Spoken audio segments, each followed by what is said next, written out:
and New Hampshire. From the State House, Vermont made national headlines last year when it legalized marijuana possession. However, it is still illegal to sell the drug. Lawmakers are working on changing that. Local 44's Mike Hoey looks at what they're doing about it right now. There's not much longer to go in the legislative session. He joins us now live in the studio. Mike? Well, Lauren, Glenn, the state Senate passed a bill in early March to tax and regulate marijuana sales. That measure is still making its way through a couple of necessary steps before it can reach the House floor. A Senate bill would clear the way for licensed marijuana dispensaries to open in 2021. The House Ways and Means Committee needs to examine the financial ramifications before the bill can go to the House floor for a vote. It just started to walk through the bill Tuesday, so it hasn't had a chance to review the tax impact yet. We're looking initially at the fees that are being assessed, and the question in front of the committee is how much money do we need, when do we need it, and how are we going to raise it? And some of it will be fees, some of it will be taxes. As the bill stands now, the legally sold pot would carry a 16% state excise tax. The Ways and Means Committee is expecting to get a fiscal note Wednesday morning on how much tax money this would generate.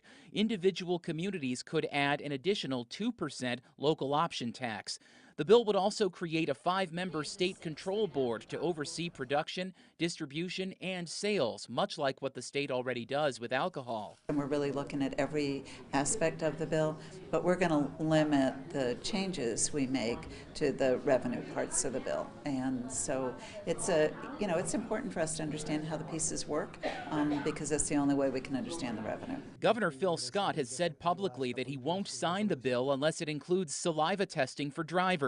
Senate Bill 54 doesn't include it, but last week the House Government Operations Committee passed a version of the bill that includes saliva testing if police get a search warrant first. Officers wouldn't be allowed to perform the tests at roadside. The GovOps Committee did a great job working with other committees.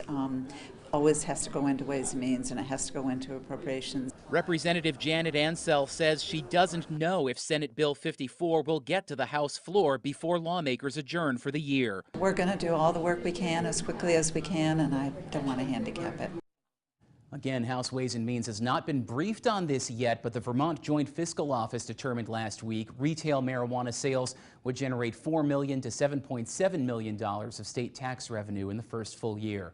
Live in the studio, Mike Hoey, Local 44 News. All right, thank you, Mike. The Constitution